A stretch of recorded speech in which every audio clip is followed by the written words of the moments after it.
And on that note, it's 7:01 and we will call the meeting to order. So thank you, everyone. Attorney Bobrowski should be joining us momentarily.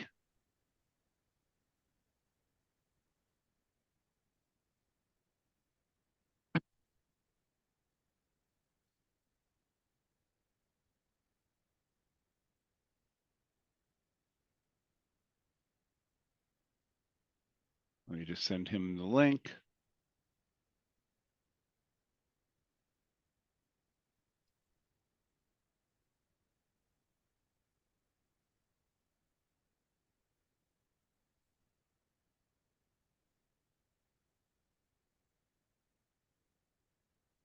Done.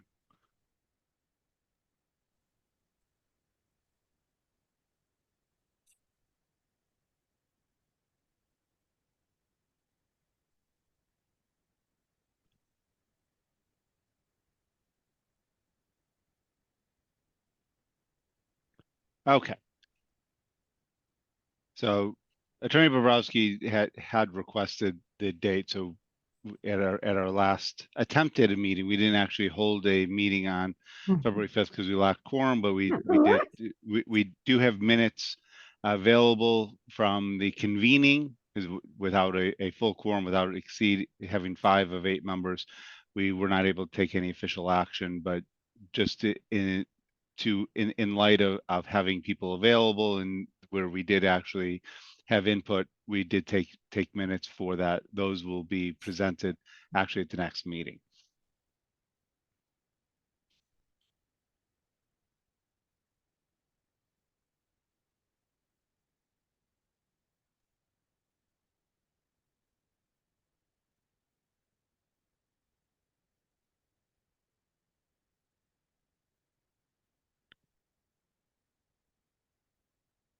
Okay, well, I'm going to try and reach Attorney Bobrowski separately. He's usually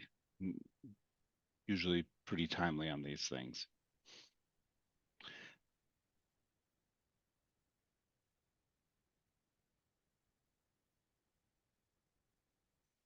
So we skipping the minutes? Is that what you're No, saying? we're not going to go over the minutes from February 4th. Oh, but the January 29th we are.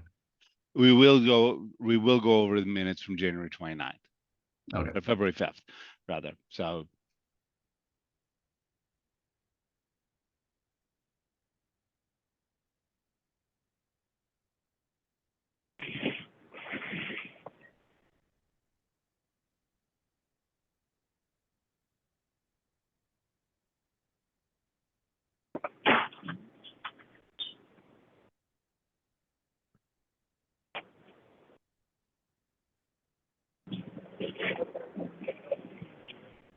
as we get started, if anyone from the public would like to offer any comments up front, otherwise you're welcome to contribute during the substantive part of the meeting itself.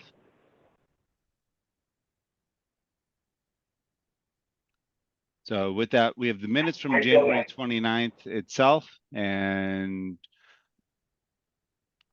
so these were provided in Dropbox for the members. Thank you very much for taking these minutes. And I believe you took these minutes. Actually, Joe, did you take these minutes or Catherine? Actually, I think Catherine took it. No, not me. I think Catherine took the minutes from January 29th. She's unavailable to join us this evening. So for the minutes of January 29th, do we have a motion to approve as presented? So moved. Second. So I'm not sure who got. I think Ann got that second, and I believe that I think Joe got the first. So Joe, you get to record yourself as making the motion, and gets the second on that. So these minutes do have the basic elements showing that this was a meeting by Zoom, when it started, when people joined, when they left. Any questions, feedback, thoughts on the minutes from January 29th?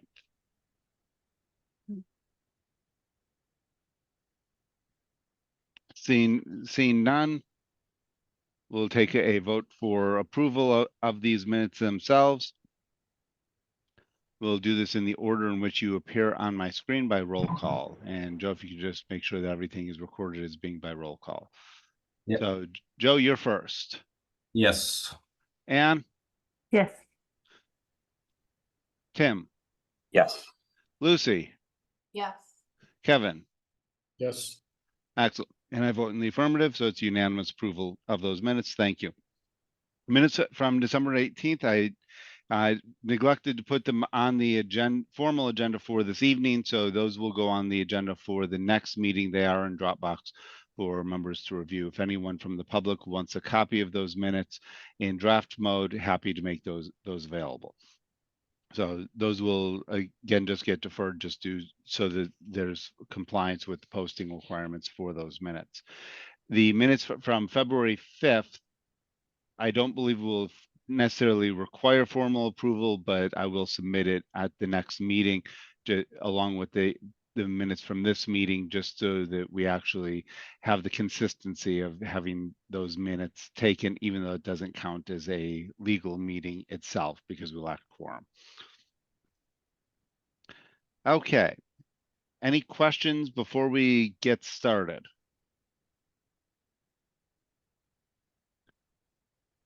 So we have two basic items on the agenda itself. I'm going to add one that came up since our last meeting, and one was that's the two new zoning districts that were proposed.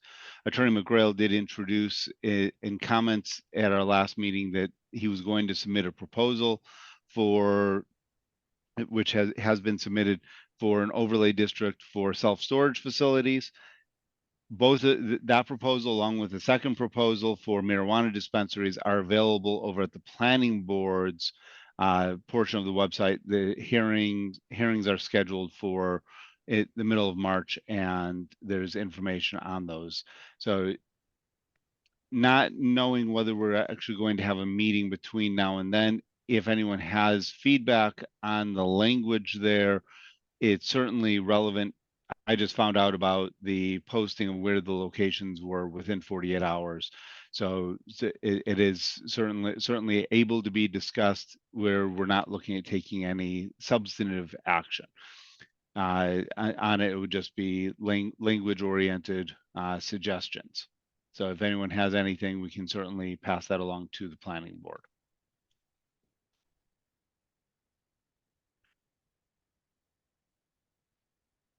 So with that, the comments that I will post after having reviewed them, I found that the proposal for just some quick comments, and we'll get started. We're still waiting for Attorney Bobrowski to join.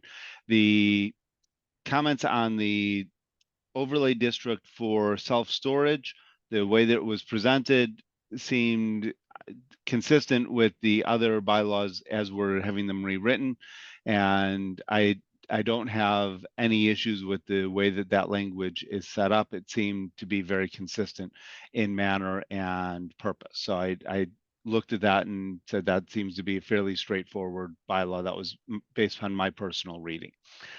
The bylaw for marijuana related businesses is a bit different. It looks like it's adapted from other towns, and it is in conflict with actually the proposed recodification bylaw that actually addresses the same subject.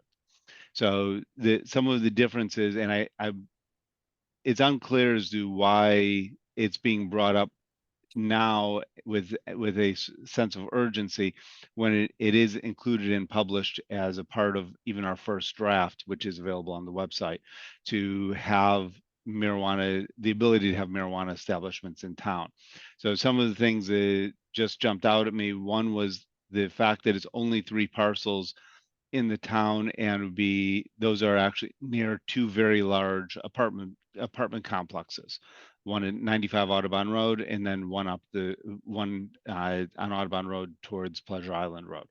Both of those complexes have quite a few children, and there's that from a substance concern. From a language concern, the way that they're doing measurements is actually substantively different. The way that the language is written is in conflict with all of the other bylaw proposals that we have. Our current bylaws do zoning measurements from the point of the parcel nearest to the nearest point of the target parcel. So if there's two parcels that are opposing, it's the straight line that's closest between them. This actually would do the center of the parcels, or to the closest door if it's in the case of a school, and it does zigzags around other parcels to gain additional distance. And the way that that language was written seems incongruous in purpose and implementation from our other bylaws. So as I looked at it, whether the town should adopt it or not, I'm not taking a stand at this point, but I do think that we want to make sure that it is consistent with other bylaws, including the recodification that is in process, so that we don't have a conflict that gets introduced during this process. So that's my personal opinion on it. We will have more meetings before the town meeting where we can discuss it in more depth, but that's the information that I currently have, and just putting it out there. So if the people who are proponents for that wish to watch this meeting or read the minutes of it, they can at least get some feedback whether they choose to adopt it or not. So anyone who wants to read more about either of these zoning bylaws, feel free to go to the planning board website. I know the planning board definitely appreciates feedback from a variety of things.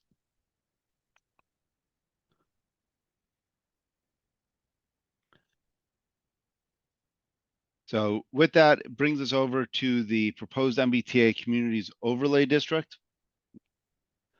Not quite sure where Attorney Bobrowski is. I have reached out to him a couple different ways. Have not heard from him. Hopefully he'll be able to join us momentarily. But we do have the ability to go over the bylaw, and I've got full confidence in this group so that we can have we can have opinions. My suggestion is that we try to keep the discussion focused predominantly on the language as opposed to the extent content otherwise, unless there is another proposal that is recommended or suggested. So that's my recommendation, but everyone on this body has the ability to have their input as they wish.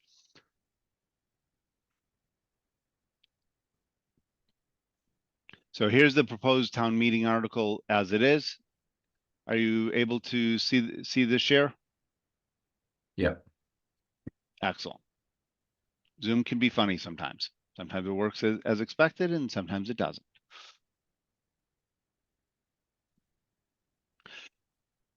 So first part of this is to have the communities overlay district. And the purpose of this is very specific to allow for this in conjunction with Chapter 40A, Section 3A of MBTA the MBTA requirements. I will add from a substance perspective that, and this is fairly new, just in the last couple of days, the governor has specifically sent a letter to the city of Milton that they are not in compliance with this, and the substantive parts of their funding are at risk because they did not approve the overlay as required, and their housing plan does not meet the requirements of the law itself as intended. So they were given notice that it was somewhere at least 6 digits of money, well over $100,000 of state money that would be subject to loss if they didn't get a bylaw that was approved by the town. So it's something that it is certainly significant that we get something that is acceptable to pass at town meeting. Otherwise, we may need additional town meetings to get something that will pass the needs of the voters themselves and the members of town meeting. So the purpose of this, it's an overlay district. This seems consistent language as I read it to others. I believe this was largely written and adapted by Attorney Mullen. That's correct. So permitted uses, the purpose of this is to allow for increased density in this area. Specifically, you can have multifamily dwelling with up to 4 dwellings per lot as allowed by right. That way it doesn't necessarily have to have as many projects go before the zoning board of authorities, the zoning board of appeals as exceptions in the overlay district itself. The planning board shall be the site plan authority, so it'll put more onus on the planning board itself. Any questions on this piece?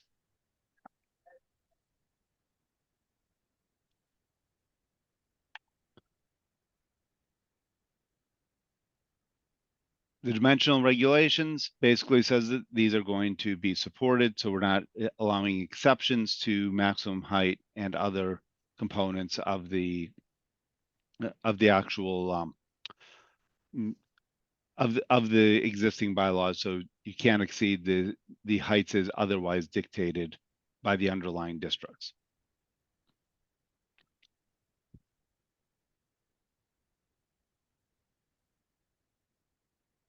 Parking, they are changing the number of parking spots in this area to be 1.5 spaces per dwelling unit, regardless of where it is. Talks about where. Sorry, Go Dan, I ahead. just wanted to chime in when it's Erin Kokinda.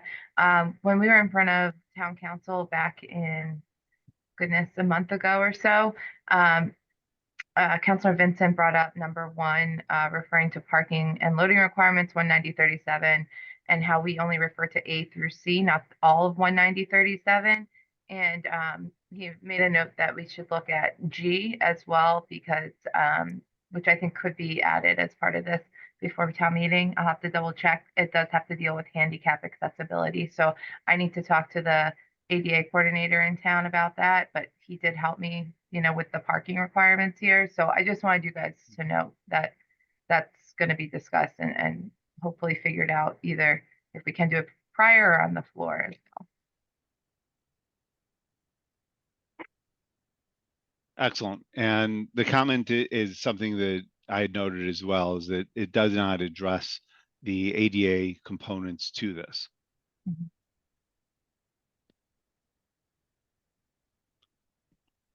The parking area location. This is an area I noted that it makes sure that the parking is not on street parking, which again, it talks about off-street parking, so it's making it very clear. But the actual location says it needs to be to the rear of the side of the principal building. Depending upon how buildings are constructed, I can see where this may present a difficulty for some properties. They currently have driveways in front of them. So Okay. this is just as knowing some properties where the parking is directly in front. It may be the designated that additional parking is permitted in front, but you have to otherwise have the primary parking not, or a portion of it to the side or rear. But some people have circular drives or equivalent in the front of their properties, half circles. And this would exclude that, is the way that I'm reading this. Yeah. Erin, can I ask a question? It's Anne. Yeah. Hi, And Ann. Forgive me. Hey, forgive me for being not knowing this, but doesn't this pertain to new building or existing building? So it could be existing building as well. So if you want to go Okay. from like 2 to 4, Okay. yeah, you could do that by right now instead of having to go through the ZBA. Okay. Yep. Thank you. Yep.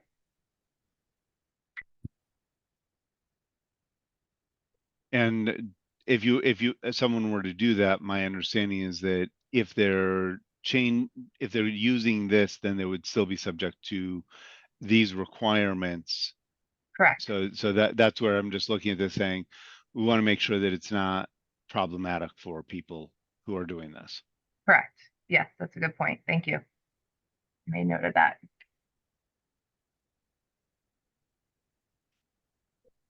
For the buffers themselves, what I do find interesting here, and where we have members of both the planning board and the zoning board of appeals on here, is this appears to change the requirement of something that normally seems to be discussed in zoning board of appeals over to the planning board in terms of buffers and the details of any changes that may be required. It seems to just move this process to the planning board. Is that what the intent is?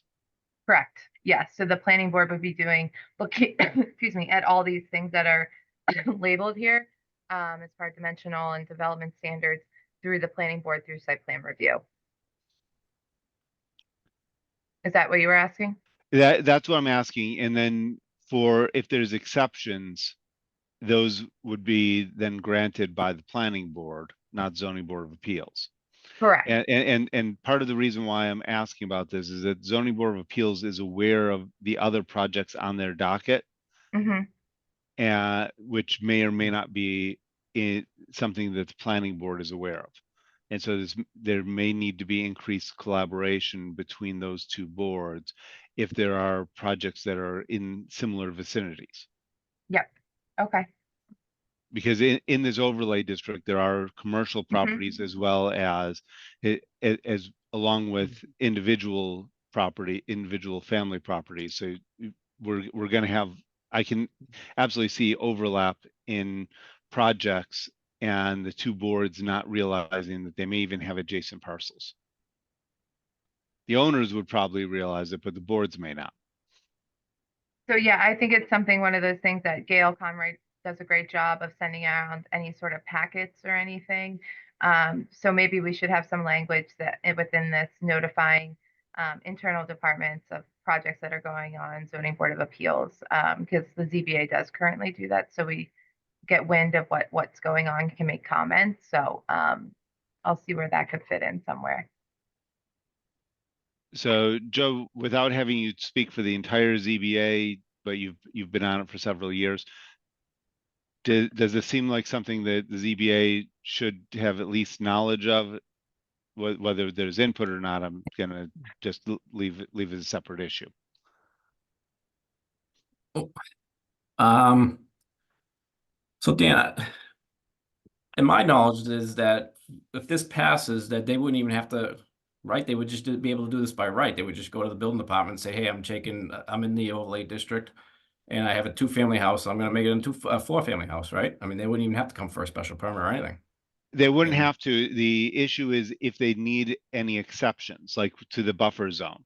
If they want to go, if they need off-street parking that's less than 4 feet away, they would actually go to the Well, yeah. planning board. Yeah, then they would have to come to us, I would imagine, for a variance, right? No, that's the way this is worded. It goes directly to the planning board and only to the Oh. planning board. Yeah. That's where I'm looking and saying, okay, if they're looking, that's my understanding is that this type of activity currently is handled by the ZBA. And I can see, knowing some of the properties, particularly in the Greenwood area, that are but the commercial properties, there may be projects that you're aware of that are on neighboring parcels that may affect what your recommendations are. So you Okay. thinking you thinking that maybe they should come to both of us, or they go to one and then the other, or? I think there may need to at least be a notification requirement. So I just want to note it's just within this district that we're proposing the overlay. If it's outside of this overlay and it's still general residence and someone wants to go 2 to 4, they would still have to do all the requirements that are needed to go in front of the zoning board of appeals to get the Yeah. special permit. In this Exactly, but overlay, yeah, in this overlay, it would just be the site plan review.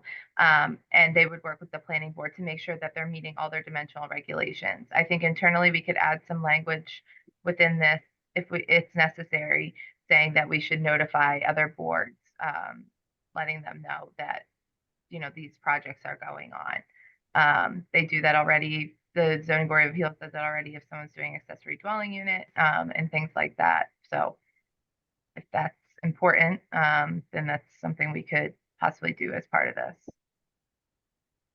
Others thoughts?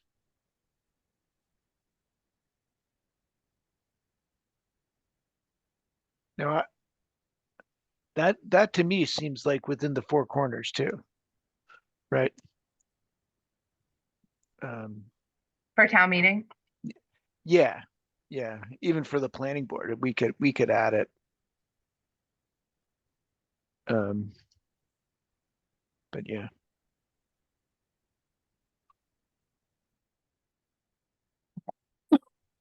I made note of that.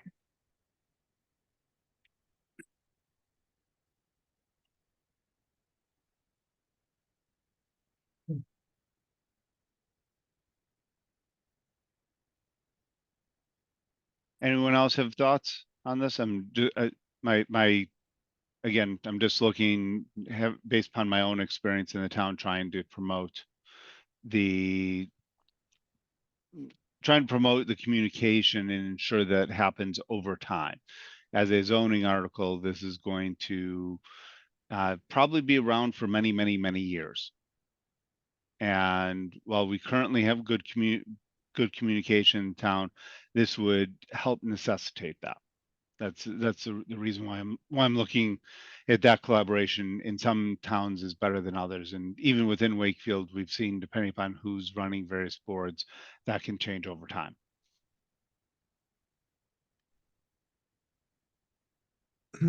Brian's got his hand up. Brian? Yeah, I just wanted to make a point that perhaps that's something that could be dealt with by planning board regulation. Yeah. Because they're gonna adopt, I think they're gonna adopt, we talked about that Mark talked about adopting rules and each board for site plan approval, because you're gonna have site plan approval standards, right, Aaron? That will get adopted by the board after the fact, I think. I'm sorry, site plan approvals, for this or just in general? Just in general. Yeah, we're working on our rules and regs now, so it's something that we could add because, zoning board of appeals already notifies us, but the planning board, unless it's a certain project, we don't notify, but it could be something that we could add to our rules and regs. Yeah, it could just go in the rules and regs to avoid having to amend this at town meeting. That's just a thought. But I think it's a good idea because you're right, because there could be simultaneous projects going forward that the planning boards or the Board of Appeals is thinking we don't need a buffer here, but they don't know what's happening next to them because this is a by right. So that the point's well taken. It just might be able to be done with regulation in the site plan rules. And the reason why I'm thinking it may make sense to do possibly in both places is that for the layperson reading this, you read, okay, so many things go before the ZBA. Now this goes before the planning board. Does it also have to go to the ZBA? So that it gets confusing for the layperson figuring out which board it has to be a part of notifications and other pieces. So for people who are on the boards, it's a matter of do they have the ability to say we have a right to know about these things. Mhm. It could go either way, but your point is well taken.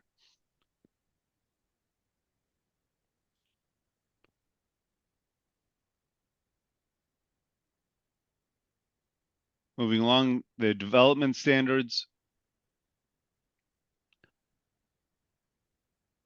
These look like these are coming straight from the state itself. Is that accurate, Aaron? A mix of that and then some work that we've done, too. We've pulled some stuff off from the state, added some of our own language. It's kind of a mishmash of everything. Okay. And does the Town of Wakefield Conservation Commission native planting policy actually exist, and is it published? Yes, it should be on their website. They voted on it back around this time we were writing this. So I was in communication with our conservation department about that. And at the time they said it was voted on, I will confirm that it's on the website and that everything's all set. Okay.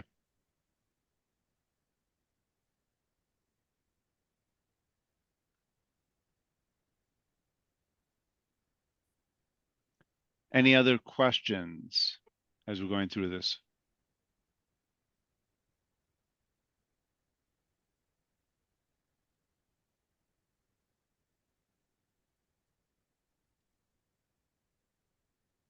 Talks about outdoor lighting.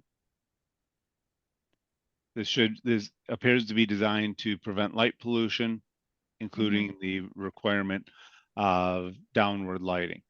Where this may create issues, especially with existing properties, where it says that lighting fixtures shall be downward, it will prevent the use of uplights along the edge of the buildings themselves.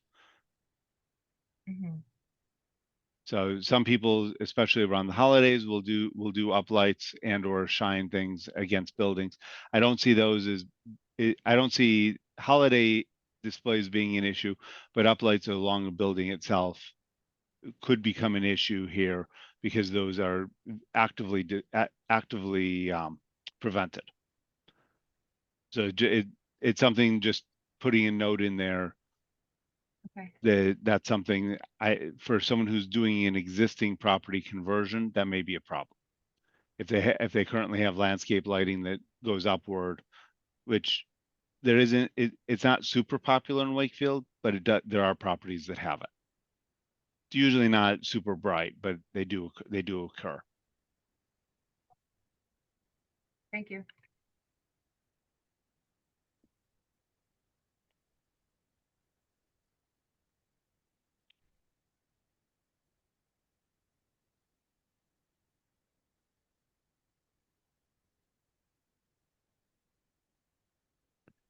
The one change that it may make sense to put in here is where it talks about all exterior lighting shall be limited to 15 feet in height.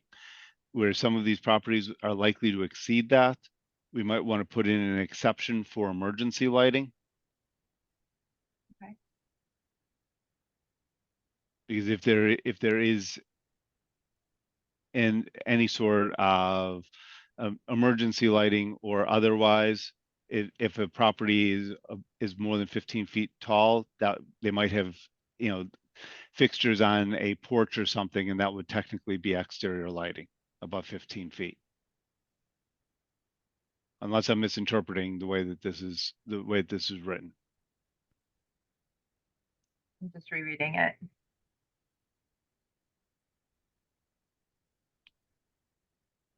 Just thinking if Um, someone has a balcony on a second or third floor, that the exterior lighting is likely to be more than 15 feet. Okay. Let me look into that more. Thank you. Other thoughts? Lighting?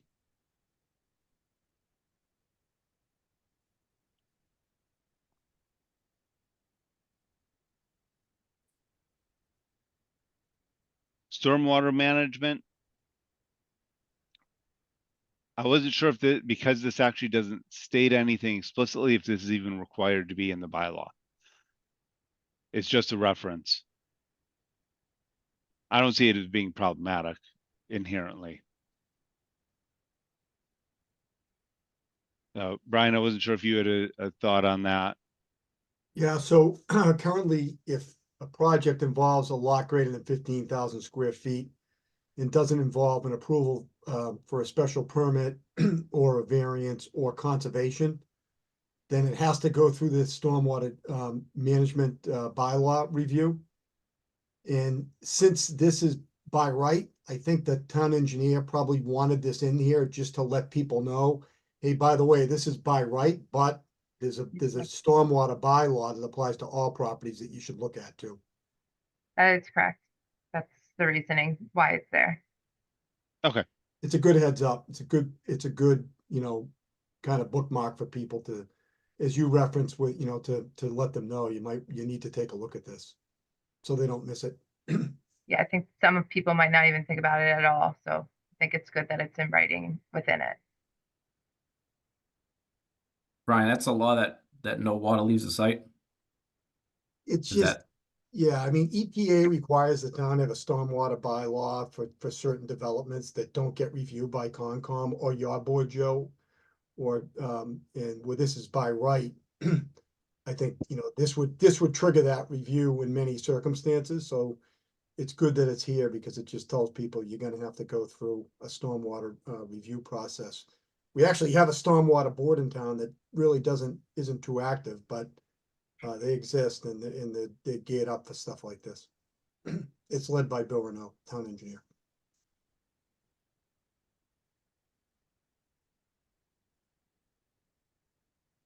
Okay, other thoughts? Offsite improvement plans? If there's any other components? They need to be documented.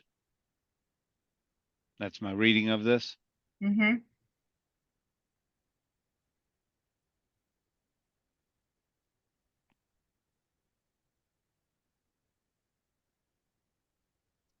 And then it talks about for buildings in general. It may be worthwhile putting for new buildings as opposed to existing buildings that are being converted. So some existing buildings may actually have a primary entrance that is not on the primary street.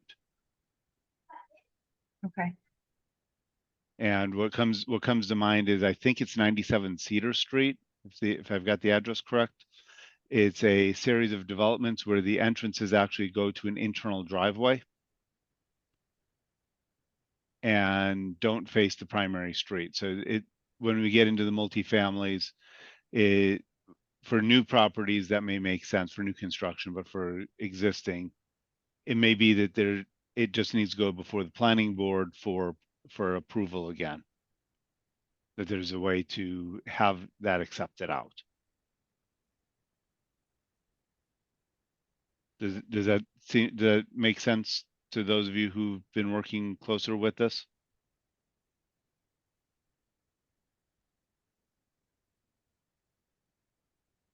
I'm thinking about the developments that have been added recently, where the actual facade actually doesn't face the principal street; it faces an internal driveway.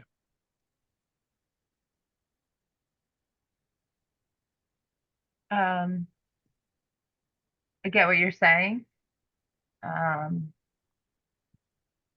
I'm just thinking that if there's a way for someone to go before the planning board, because they seem to have they're going to be the primary board handling Yeah. this overlay district, then there's a way for them to get approval of it.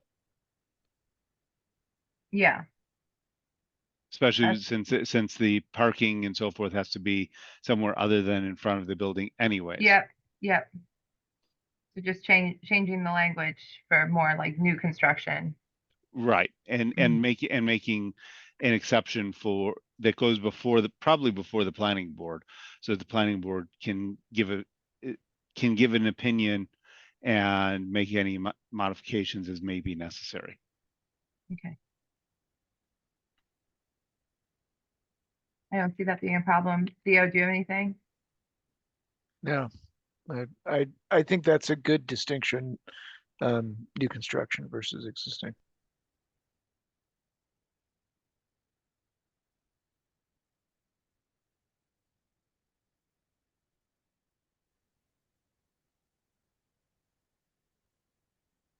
For any other feedback? Buildings general position relative to the principal street or entries? So Dan, are you talking about differentiating something from new construction versus existing?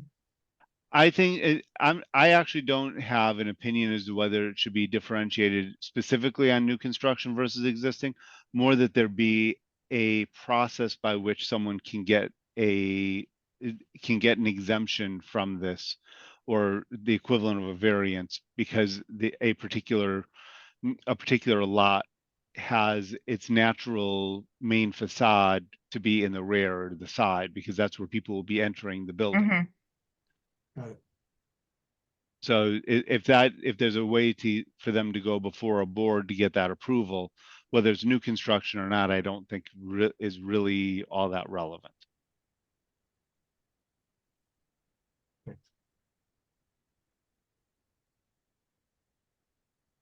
That's just my 2 cents on it. I wouldn't put a distinction for new construction. I think the intent can be there as long as there's a way around it.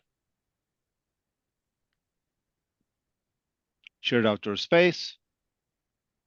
All multifamily dwelling units shall have outdoor space that residents can access.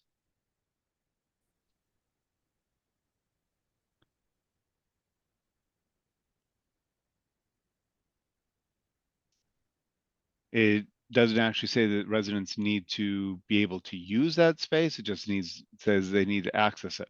I mentioned that because I do know of some multifamily properties in town where residents technically have shared outdoor space, but they're not allowed to actually use it. I don't know that we necessarily want to get into that level of granular detail between an owner and the tenants. But to have this shared outdoor space basically will prevent there from being a lot that has no sort of outdoor space whatsoever.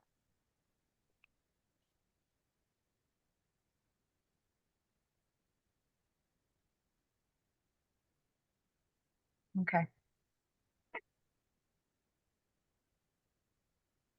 For the corner lots, again, I would just do some sort of exception so that if a facade is facing a different street, that there's a way of getting an exception for it.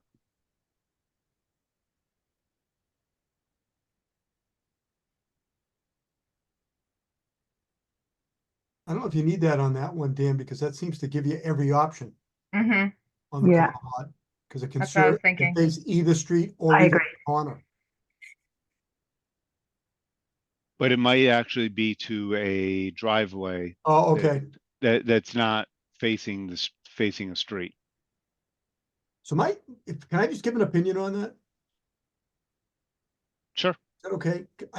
I'm wondering if, that language is in here because where you're gonna have, a lot of tight development. Yeah. That perhaps the intent of the bylaw is not to allow that specifically because you kind of don't want people stuffing buildings in that really don't look right. So, so I'm gonna fit in on a lot and I'm gonna make it go the long way with my front door facing a side yard, so the street's gonna be facing like a blank wall with a window in it. Again, I think that my opinion is that if someone wants to do that, that has to go before a board. The board doesn't have to approve it.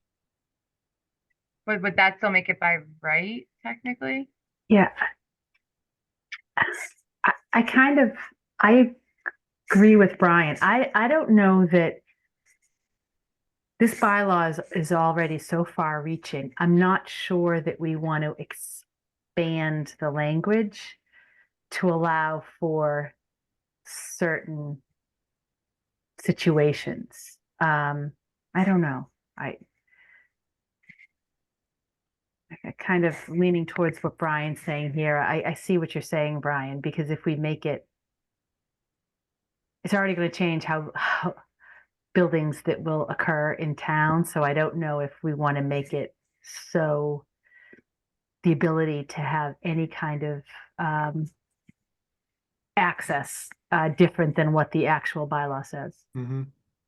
I mean, I see what Dan's saying too. I mean, I think what he's Yeah. saying is it doesn't hurt to give the board the right to allow it. It's not, if it's something that will look good. And in an example of that, Joe, your board's dealt with this sometimes on projects where buildings face a different direction, and what the zoning board is actually required as a condition of allowing that, they make the side of the house that faces the street have an entrance and really look like a front facade, right, Joe? You've done that on certain projects, so it fits in the neighborhood, even though it doesn't face that direction. I can't really remember one unless Was it the one on Salem Street that we just did? No. Well, it was, you did it up on, Valley Street. And I think you were on the board. That was, Valley and Hart, where the old chemical factory was. You I might don't not really have been on remember. the board when that was done. And I'm also thinking of where Shaw's is, where there was facade specifically built on the Water Street side just to improve the aesthetics, but the main building entrance doesn't face Water Street. So just, you know, while that's commercial space, that's the type of building that I'm thinking of. The other one that comes to mind is across the street from the Galvin. I don't remember the address. On Main Street, it's an apartment building, but the actual main entrance faces the parking lot, which is away from Main Street. But the Main Street side of the building looks fine. Mhm. I don't, and that's where I'm just looking at this saying, I think we want to allow that flexibility if our goal is to allow for increased density by right, because that's what the state is telling us we have to do, and to increase the housing stock. So that's just my 2 cents is if we're going to do it, and if someone has a sensible way of doing it and they can get a majority of a board to agree to it, okay. If they can't, if it's not going to look good, I can't see a board just saying, okay, we're going to allow you to do it, and it doesn't fit in with the community. Yeah, I think this is, Dan, I really take your point. But I feel like Anne wins the day here. So, because I mean, we are trying to set like a, you know, a low scale residential standard, to preserve an existing streetscape. So I think like there's a potential for like over, I don't know, like you gum up the works if by trying to give a little more as of right than we're giving with allowing this exception for a different building orientation. I also think Wakefield's in a different situation than a lot of towns that are struggling with this right now. We had started to do this several years ago, and have had buildings built near commuter rails and whatnot that we're getting zero credit for. So this is a bylaw that's created a lot of discussion on both sides. So my feeling is I don't know that I want to necessarily expand the ability from what's already quite something that will allow builders to do things that we've been a little more careful of. So I just hesitate opening it up even more, if that makes sense. I'm not sounding that articulate right now. So if I can take that just to the next level, and there may be a way to split this. If someone wanted to do a small, take a structure that might be a 2-family, make it a 4-family, and move the primary entrance to the rear, so because that's where the parking lot will be. So it just in that type of situation, by right, they could make it from a 2-family to a 4-family, but if they wanted to make that change, would they potentially have to go before the planning board for any exceptions, such as to if they needed an exception to a buffer zone, and then possibly do the zoning board of appeals for other exceptions? Is that something that they could potentially do? If that's a possibility, I don't have a problem with them potentially having to go before multiple boards to get something that is out of the ordinary, but might otherwise be a really good idea. Yeah, but Dan, if the building's already existing, then that kind of, the front door is always the front door. Like I get what Brian's saying. If they knock it down and just stuff it in there, then they're building from scratch. If it's an existing building, then the front door is where it always was anyways. It may not Right. be a functional front door with a reconfiguration. And depending upon what the renovations are, that front door may no longer even be there. Yeah, on an Well, existing building, that's why you would grant it on existing building. And I'm just thinking if someone wanted to do something interesting, as Attorney Bobrowski discussed with some of the innovative types of projects, if someone wanted to come before something and go before both boards, is that a possibility? If that is, then I think that's a way to get more eyes on something that is otherwise outside of the normal realm. And in which case this language would cut, as it's written, should cover that componentry. So Brian, you're the only attorney on that. If someone were to, if a developer were to come to you, wanting to do something like that, would that be a realistic approach that you could recommend? I suppose you could get a variance from this requirement, from the zoning board. And then armed with that, you could go to the planning board and say, I'm not meeting this requirement because I have a variance, so I don't need to. That's a possibility, but, I think it's gonna be awkward for the planning board to give a variance on something like this, Joe, where you really don't know what it's gonna look like, because that would have to happen first. I think your chances of getting a variance are gonna be really difficult, because, normally when a variance is given, the zoning board's gonna wanna know what the end project's gonna look like before they do that. And the ease of it is a whole separate matter. I'm not as concerned about. It's more of if there is if there is a creative type of development that someone wants to do using this bylaw, that there is the ability to do that. And it sounds like there would be a way, maybe somewhat convoluted, Yeah. but that's what, frankly, Chair- attorneys are good for. Mr. Chair, can I share my screen for a second? Because I can show you an example that might be helpful. Sure. Is that possible? Might help. Yep, I just have to make you a co-host, which I will do. Because this is a project that actually happened, and this is kind of the circumstance you might run into. Hold on a second.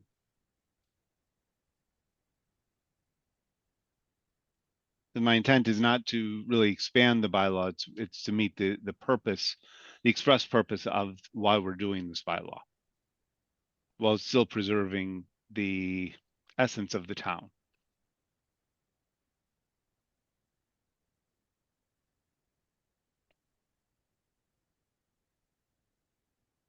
So this was a 5-unit building. This was where the old chlorine, the chemical factory was up on Valley Street. And this is, I think, exactly what you're talking about. I mean, this is a bigger building, but the units face the driveway. So meaning the end of the building down here would face Valley Street. And when this project was permitted, the zoning board had a concern that they didn't want like a blank wall facing Valley Street. So what they made the developer do is this. They made them create an entrance on Valley Street to one of the units. So on Valley Street, now it's a front facade. So I think that's what you're saying, Mr. Chair. If there was a waiver process, to get creative, to give the planning board the power to do something like this and to allow something like this, which actually looks really nice and works.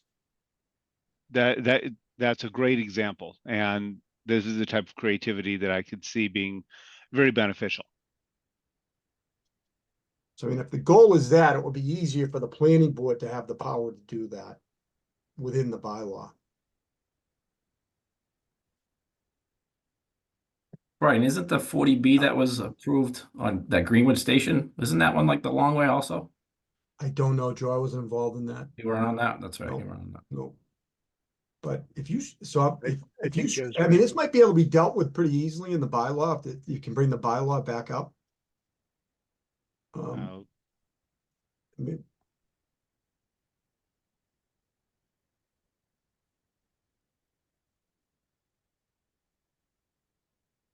is there a provision up above on the waivers? Something that we already went by? It's right here. Oh, it's in the buffers. Okay. It's in the buffers. Yeah, okay. So it's not a separate waiver. Maybe you could just copy and paste that language, into that other section. pretty easy. Except it's may approved by the plan, may be approved by the planning board. If you want That to way do, that's my thinking, is that if we do that, it doesn't create an obligation for approval. It creates an ability. So that there isn't a right to get around it. It requires a vote of a board to do that. Yeah, I think that works.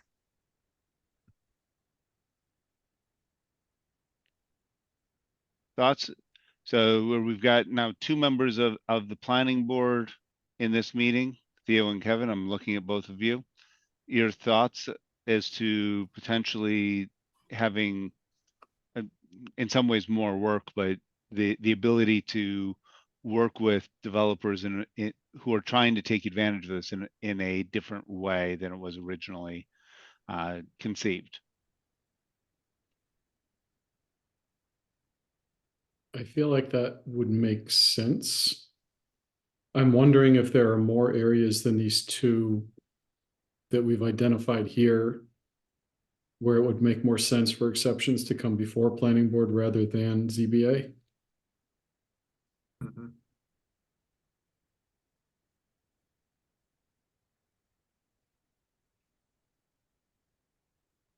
Yeah, I would agree with Kevin.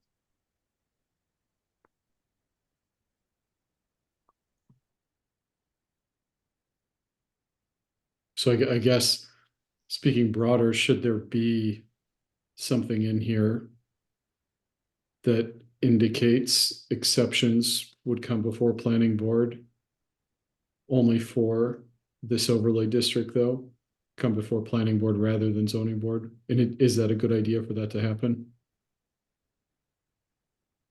That would probably give the planning board the ability to accept out of almost every provision of this as may be desired. Mm-hmm. I view that as something that, as long as it's a may, not a will, I think that it gives the flexibility to the planning board to deny it. And it may be the length that something to explicitly stating that the planning board is not obligated to grant exceptions, just so there's no question that if there's going to be an exception, it has to be truly exceptional. That way there isn't the expectation that you just go before the planning board and they have to approve it. And where this is coming back to the recodification again is Attorney Bobrowski has been advocating pretty strongly that there are different creative options that are now being done in the Commonwealth. And this is where within our community, I can see this being done.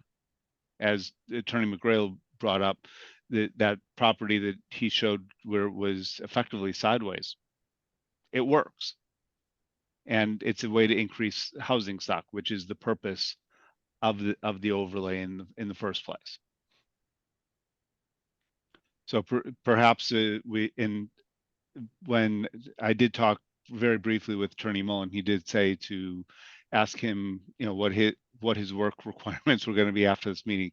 I'll put that down there so that perhaps there can be a general exception to the planning board, but no obligation for the planning board to grant any exceptions. Does that seem consistent? I think so. Theo, Aaron, what would you say to that? Yeah, Dan, can you say that again? I just, Sure. So the planning board will have the ability to create exceptions to probably any requirements stated in this overlay district. But the planning board has no obligation to grant any exceptions to any provisions. all right. And plainly, in layman's terms, you can ask, but doesn't mean you'll get. Yeah, I think about it as a parent, my kids can ask for lots of things. they often get told no. Right. They want a new car. The answer is very easy. No. Hmm. They want $100. The answer is still no. Hmm. They want to study more for school. Right, right. The answer is yes. Yeah, right. Um, So it potentially creates a opening, and this is where it's something that the planning board may want to discuss is do they want a limitation on where those exceptions are? So there's only in specific components such as buffer zone and the facing the areas of a face of a facade, so that there isn't the discretion and thus the people coming and saying, well, we really want to have less parking, so we want an exception for that. We want to, instead of 1.5 spaces, we want to do 1.25 spaces, which is something that, again, someone could then ask for. And it might make sense, it might not.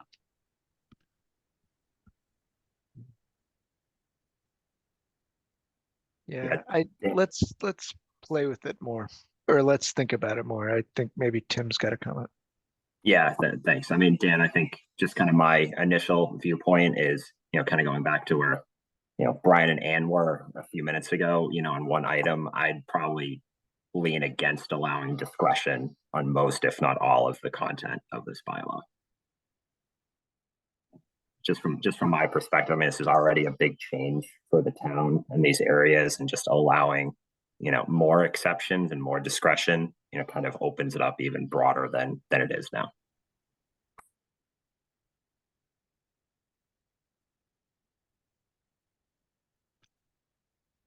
And I don't disagree with that. That's part of the reason why I'm asking the question. I can see it going in one of two ways, that we grant it only in selected areas, and otherwise there is no discretion. If someone wants something, then, as Attorney McGrail was saying, they could go and request a variance first and then try to use that to get around it, or it could be granted. It could also be changed in the future, although that is a challenging process at best.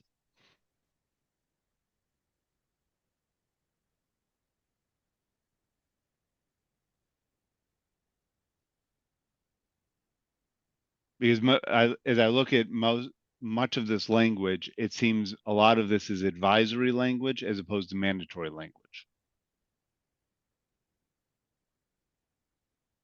Which I think that was the intention, Dan. I won't speak for the rest of the board. Kind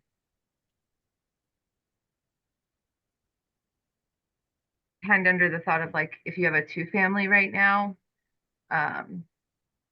would you be advising or making people do all these, making it, you have to do it more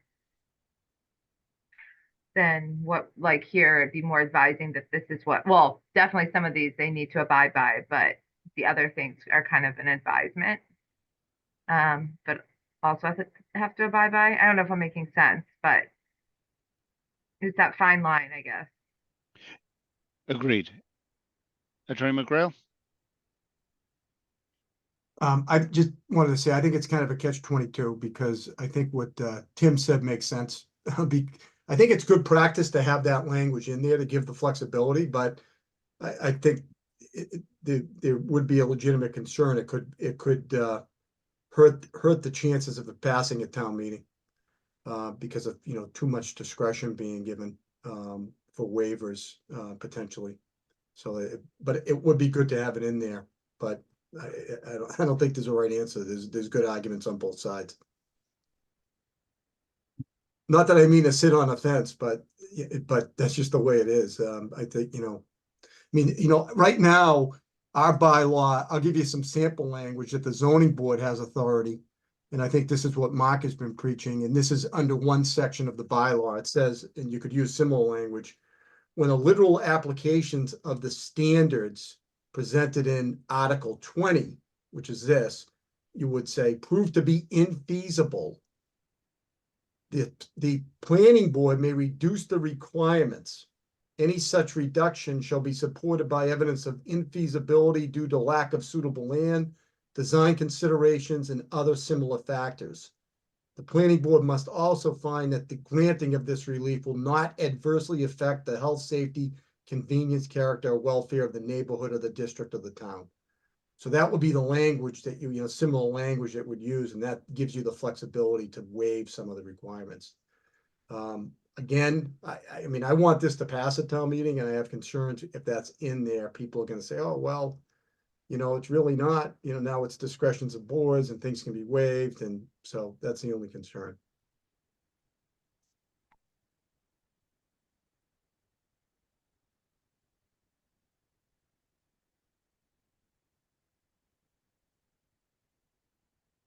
That's helpful. Because it's a lot of words that really gets to the exceptions go to the planning board without having to be granted. I think that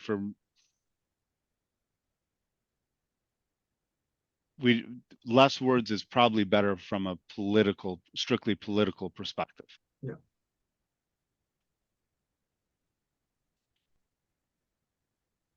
Other questions on this?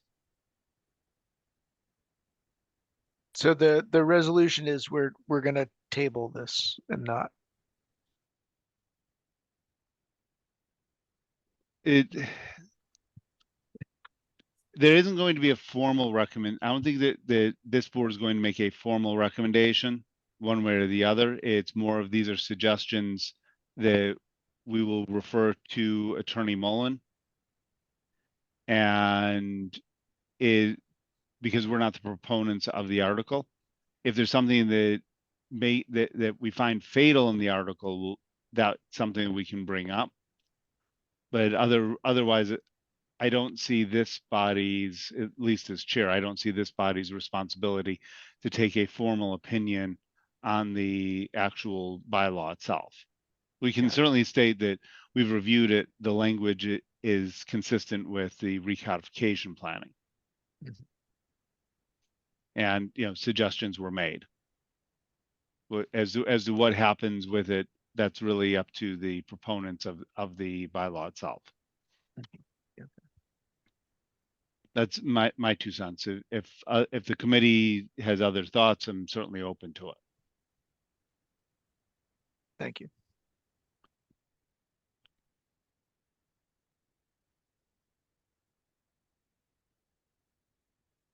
Continuing on, we've got the buildings, the building facade, talking about parking garages. The fact that parking garages are in here is going to be just interesting. I have nightmares from 2014. I don't think anyone who lived through that in town politically will ever get over it. And it's like, nope, you can't get over it. You were on board of selectmen, I believe, during those times. Yes, I was accused of taking bribes too. No, yes, we were accused of taking bribes, and yeah, it was a fun time. Yeah, the bribes that don't exist. Yeah, exactly. Okay. So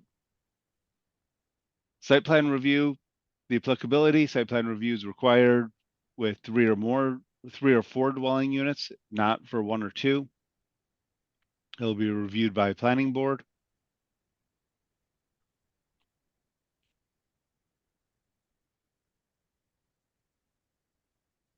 And then this gets to some of the requirements themselves as to what's required with the site plan itself.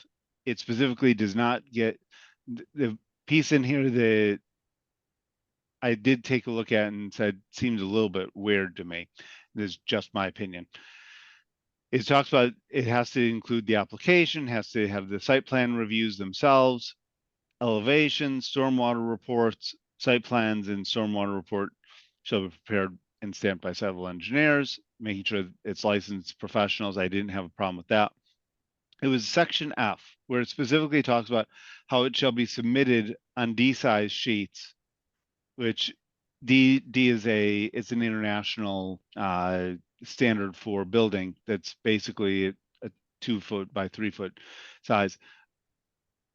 as I think that this should be handled by regulation, not by bylaw, because it may be submitted electronically either now or in the future. And I think the bylaw should just at most reference regulations for submissions. That's my 2 cents. Others' thoughts?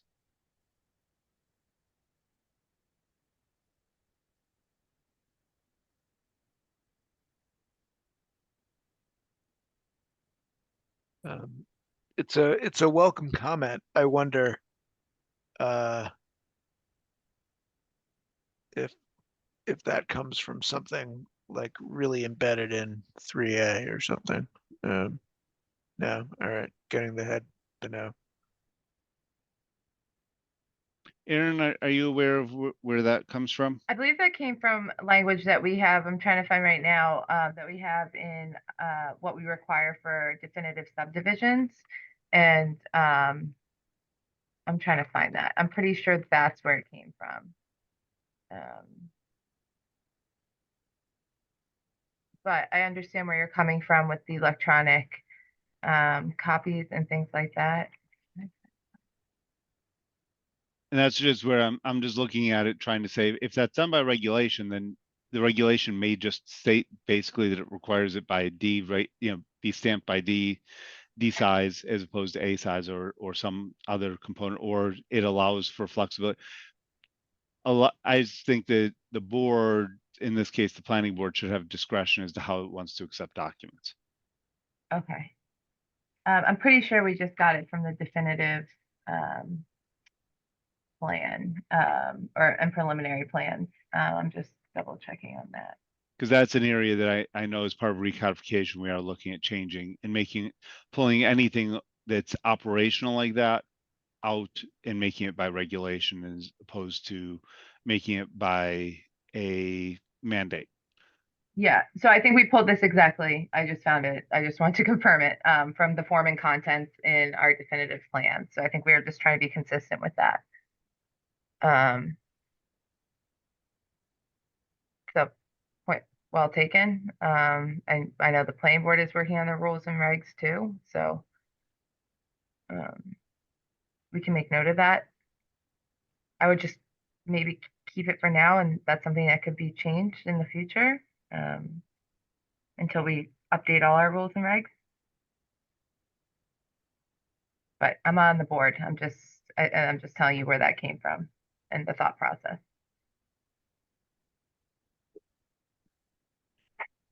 Depending upon the timing, this is going to take months before it actually gets fully approved. From the time that it goes to, even once it gets approved by the town meeting, then it has to go back to, there's a delay, a 10-day delay, then it actually has to go over to the state. Although I believe this is able to get pre-approved, submitted for planned pre-approval. That's correct. Yeah, it's in their hands now.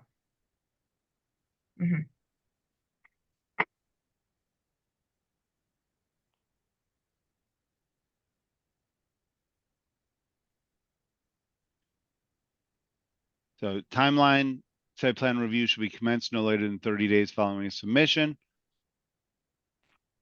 And should be, and that's a should. Same thing with the 6 months. Those are not mandates. They're directory in nature. If it date slips, it's not going to be a cause of action. It's not going to be an automatic granting of something. That's at least my reading on this. When you see shoulds, it means just that. It does not mean you have to. Among the things that Attorney Mullen has drilled into my head multiple times, difference between directory laws and mandatory laws in municipal law.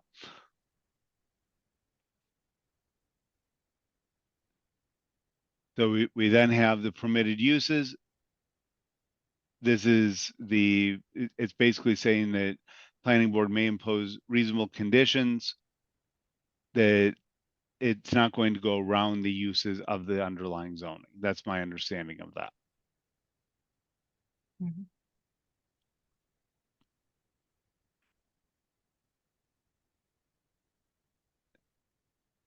standard severability,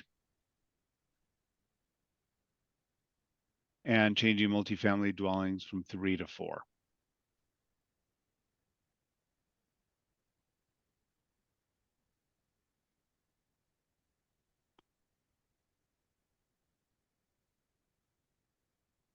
So multifamily dwelling units townwide would actually go from 3 to 4 permitted. So it actually would have, it could have a slightly bigger increase, where in the modified residence district, you could request through special permit this type of property as well in other parts of the town.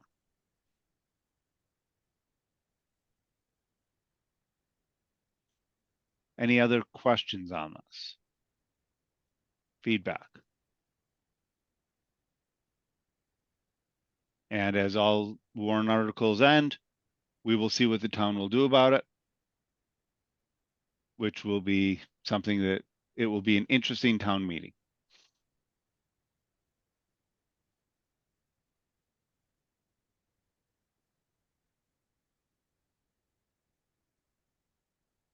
So next steps, Dan, you're gonna talk to Dan about a few questions that you had?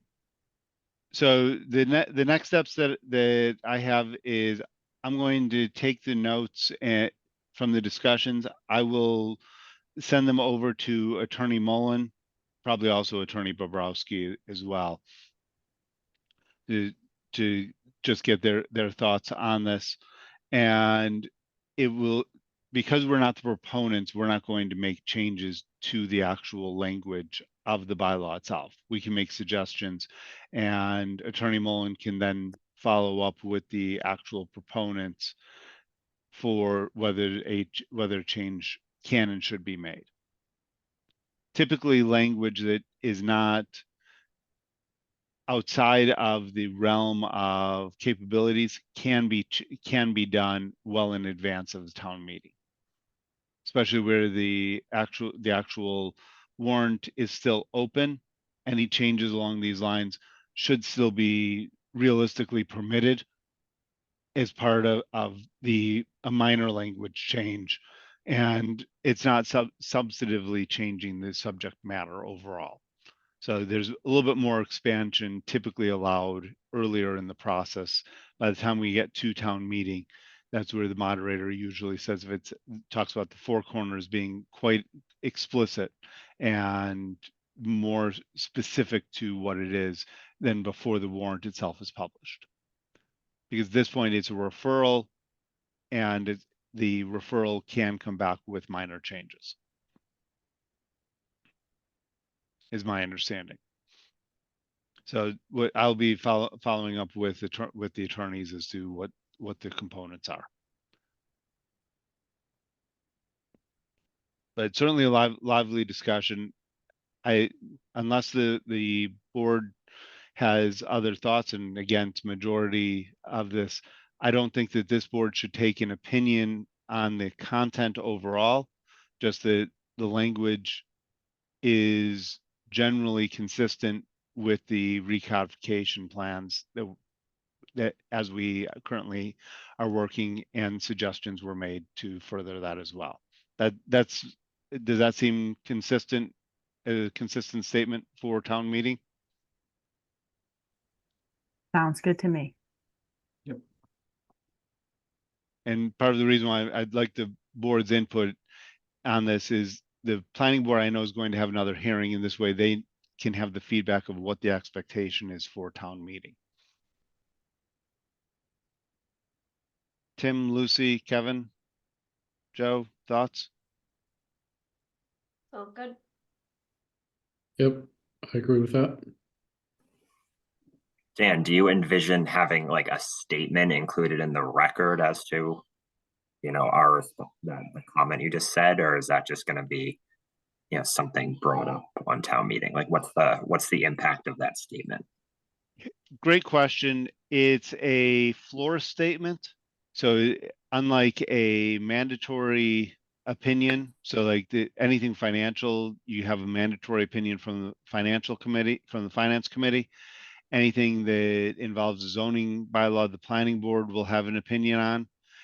We don't mandatorily get an opinion, so we won't go up in that way, but we can have an informal opinion as a board that this is consistent. And so that will be a floor statement, and that floor statement will get recorded into the minutes, however the town clerk chooses to record them.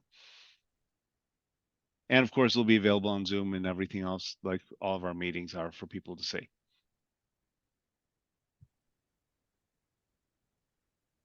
That's the expectation. That's how things have typically been handled in the past when these types of issues have come up. I do think that the bylaw with some of these changes is a better bylaw will be a better bylaw for the town. So one other thing before we close this topic, that want to get the opinion of the bylaw review committee on. One of the things that, as we know, this has generated a fair amount of discussion. There seem to be my understanding from following the discussions, there's really two major issues that have come up. One is whether the bylaw in and of itself should have to be done, kind of a conceptual, theoretical componentry. The reality is it does not have to be done, but if we do not do it, then there's a lot of state grants that the town will no longer be eligible for. So there's a strong implication of not doing it. The second part is a discussion, and that's about the size of the district itself. That it is, as currently proposed, in excess of the statutory minimum. And so one of the questions that I've been pondering is, should there be language available to potentially adjust the size if the proponents choose to do so, so that is pre-written and available to be used on the floor of town meeting to adjust the size to the statutory minimum.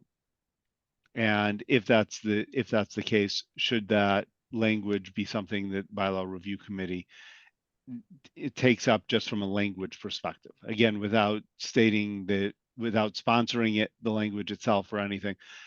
Again, I don't actually have an opinion at this point as to whether that should or should not be implemented, but I'm thinking, is it worthwhile to have that language pre-reviewed, so if it is warranted as determined by another body, it is available? I wanted to get the board's opinion on that. Thoughts? I think if we think it's a possibility, having the language in our back pocket is no harm, no foul.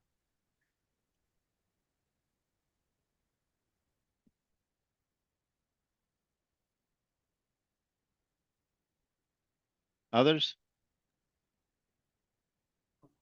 Dan, besides the map, what would be a difference between this version and what a statutory minimum, district looks like? Wouldn't it just be the map at the end that would be the difference?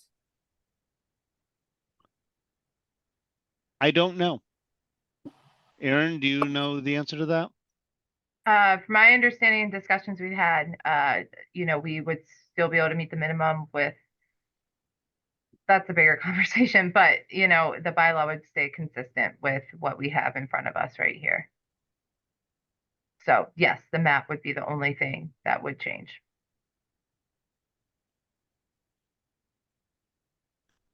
So with that, it may be worthwhile, and again, there's feedback for the boards that are proposing this, to have an alternate map, in which case available. If it's a reduction in size, it should still be within the four corners.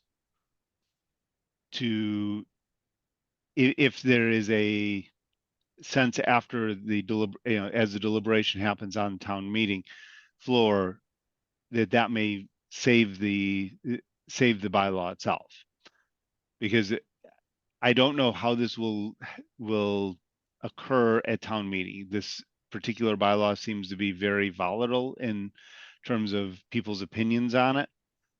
I think largely out of lack of knowledge.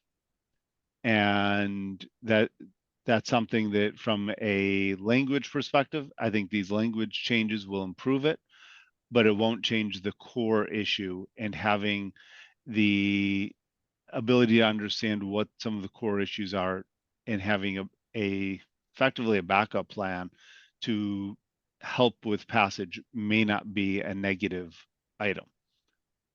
Again, without saying, oh, this, I prefer it, because I don't actually have a preference at this point, one way or the other, but I am looking at the proverbial tea leaves and saying, okay, what does it take to get a bylaw passed, let alone a zoning bylaw passed? It's in my opinion, in this board's interest, the zoning bylaws of which we take an interest have a higher likelihood of passing than not. That's good for the input from the bylaw review committee. It's good for the results of the town to have confidence in what we're all doing, which is ultimately the motives of everyone, is to benefit the town. I don't think anyone who is on any of these boards has a bad componentry on that. So just want to throw that out there. So Dan, are you saying that during the vote for this, if you don't think it's going well, we gotta change the map? Is that what you're suggesting? I'm suggesting that there be an alternate map that could be substituted. As long as there's no parcel that's increasing in size, it could potentially be substituted. That's a discussion that I would encourage to have happen with the moderator in advance. So Make when do you sure bring that up? When do you bring that up, when you think the discussion's not going well, and say, oh, by the way, we have a different map? Or do you bring it up right at the beginning and say we have two maps? I would probably bring it up. I would probably, it's a political question as opposed to a process question. I don't think that there is a singular right answer. I tend to go more with open disclosure that there is the possibility of a smaller map, but the map that has a wider componentry is what is recommended. And I think that if it's presented as such without showing the smaller map initially, then I think that it allows for discussion of why the decision and recommendation is being made for the greater housing. Which again, I'm not opposed to the concepts, and I understand the theoretical componentry of why.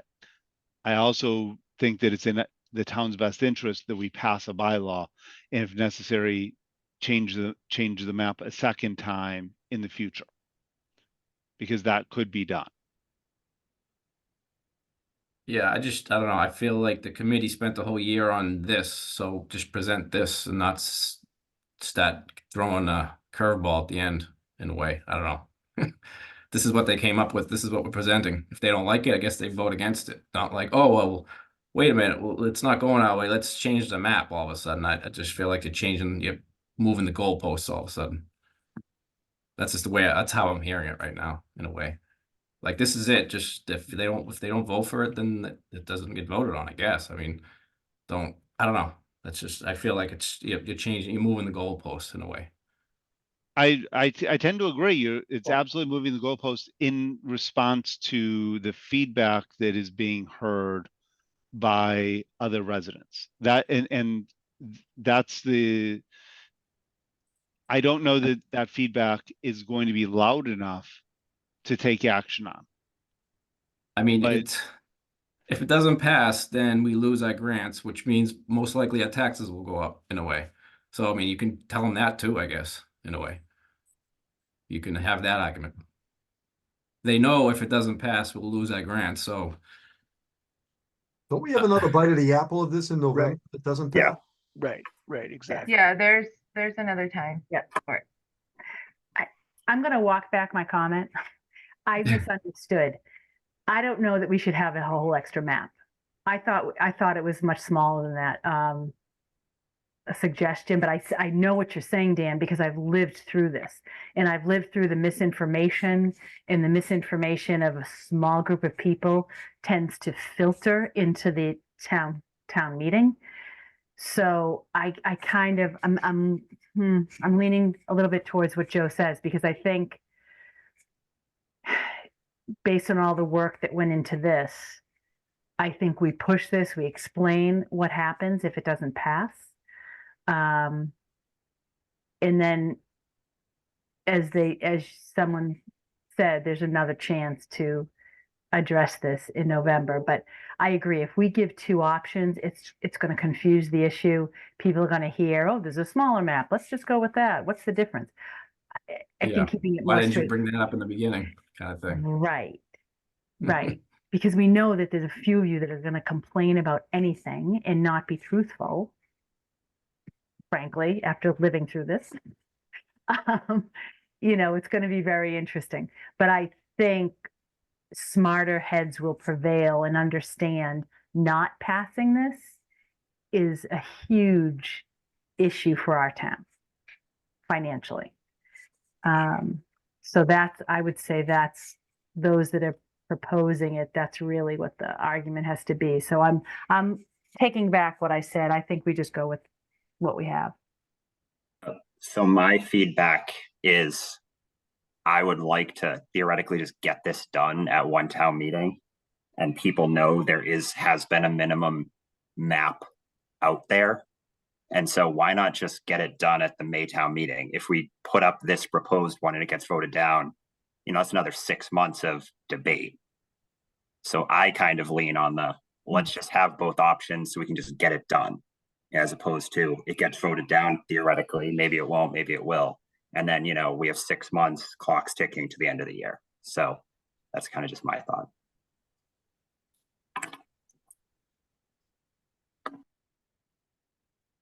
So, but the issue before the bylaw review committee is coming up with some potential like language to add to the bylaw that says the map could be amended to incorporate a smaller geographic area. I mean, that's really it. I mean, the bylaw review committee is not coming up with a new map. No, the bylaw review committee isn't coming up with a map at all. That's not in Right. not in a. I think it's clearly to say not in our interest to actually go to that parcel level. The idea is just going through the language itself. The language seems to be consistent with the purpose of the law itself, and that's what tonight has been about. So this part of the discussion is really about the political reality that there is a vocal group that has opposition, and they have it on two fronts.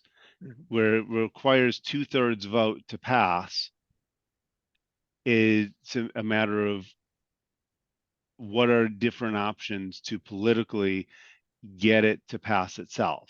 Yeah. And that's just from a board perspective.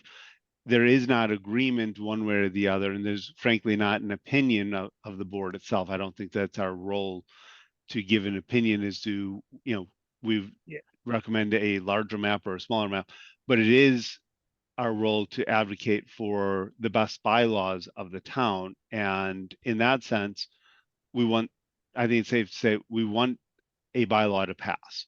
We're not dictating the map because the map isn't before us. And we're not going to have I don't think that this group is looking at maps. We've specifically said that that's outside of the scope of our review of the zoning.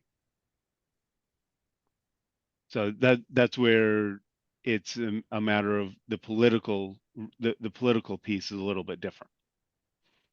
So, Aaron? Yeah, I was just gonna say, I think from your side of things, I appreciate you looking into all this. This is just what I think.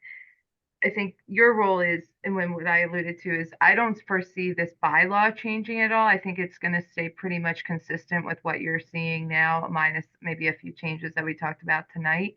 Mhm. I think that should be the big concern of this group, and then kind of see what plays out at town meeting. I know, Theo and I have spoke about what that may look like after our public hearing the other day, but going back to what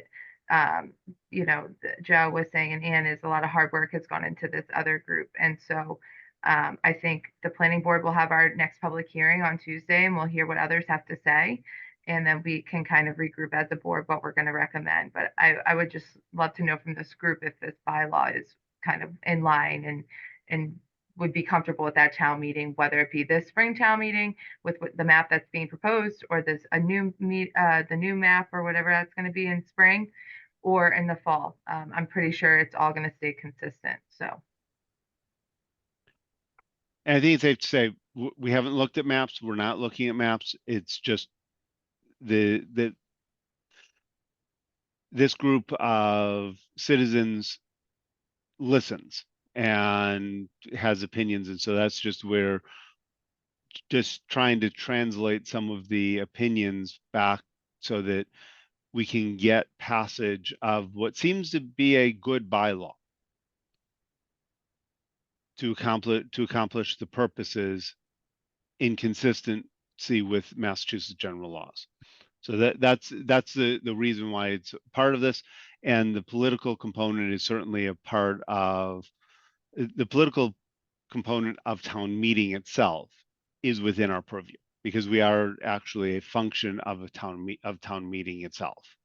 The charter assigns us to town meeting, not to any other specific board. It's a little bit unusual in that sense.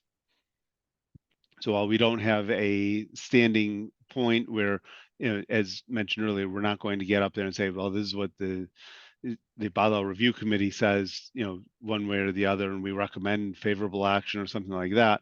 It's more of, we can't have a statement that says we've reviewed this language and this language seems consistent with the bylaw review recodification project, and the language itself seems consistent. So in that sense, we do want there to be passage of the bylaw itself. And I'm just throwing out there that with a 2/3 requirement, the political reality is you may want to have options available so that we don't have to bring this up a second time. That's, I think, what Tim's point really was. So it's actually simple majority for this. Even though it's a zoning bylaw, our current With housing, yes, I think the state's law trumps what we currently have in our bylaw for 2/3. It was passed back in 2021 that any housing zoning changes is simple majority. Okay, Mistake me if I'm wrong. The statement, my understanding is that because our bylaws actually exceed that, our bylaws actually still are in effect.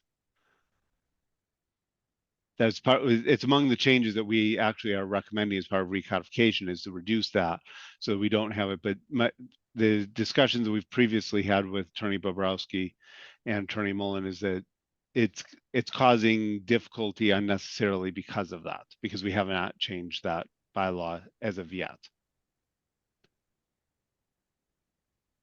I would But I would recommend get legal guidance and make sure that goes before the town moderator.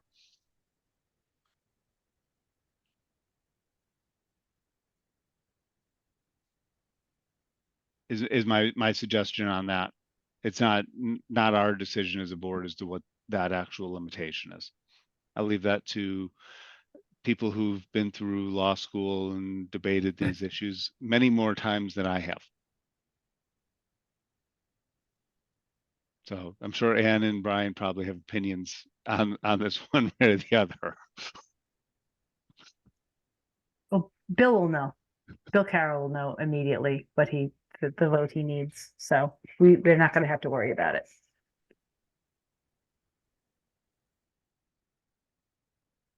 Yeah, Dan, I think we've done as much as we could do. I think the committee that wrote this up did as much as they could do. They'd spent over a year on it, I'm sure. So, the fact that we have two goes at it, yeah, if it doesn't pass, something might get brought up that that we're not even looking at right now. It might be something in site plan review that's not getting the people to pass it. I mean, it might be the first thing on the agenda. I don't know. I mean, we don't even, so if we go in front of we go in front of them and take our notes, and if it doesn't pass, then I guess we revisit it.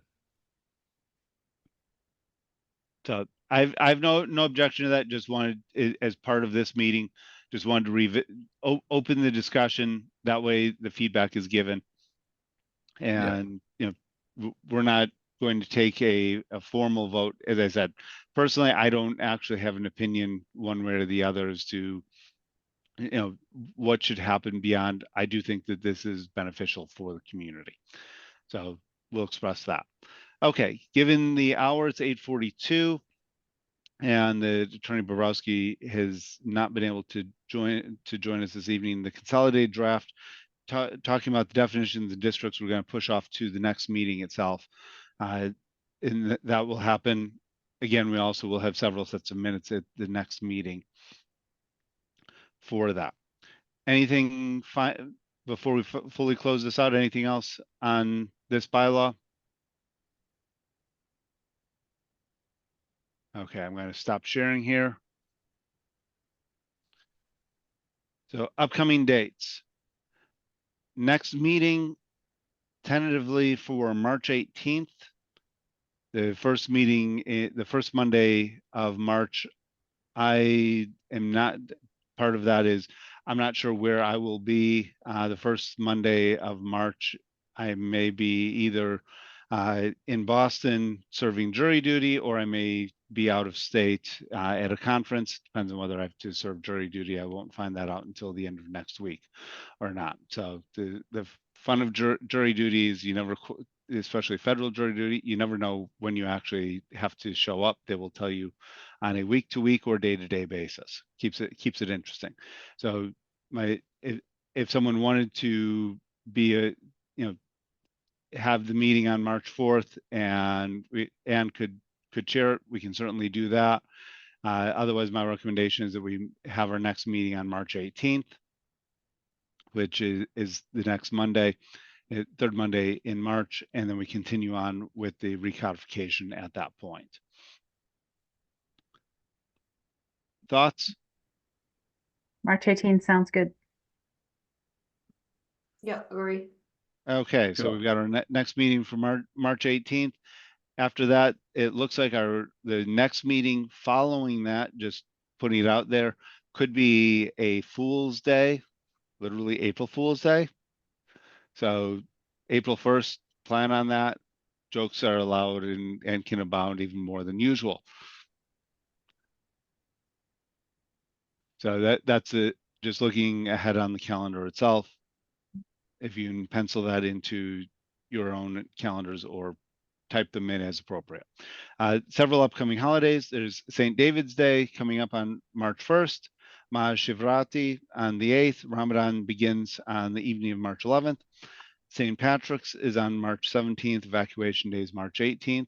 Please make sure that you take your personal safety very significantly as we approach everything in this set of holidays.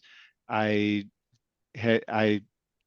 professionally deal with a lot of security things, and there's a lot of uncertainty in the world, and it tends to revolve around some specific holidays, including those mentioned here. So it's just something recommend that people be particularly careful about it.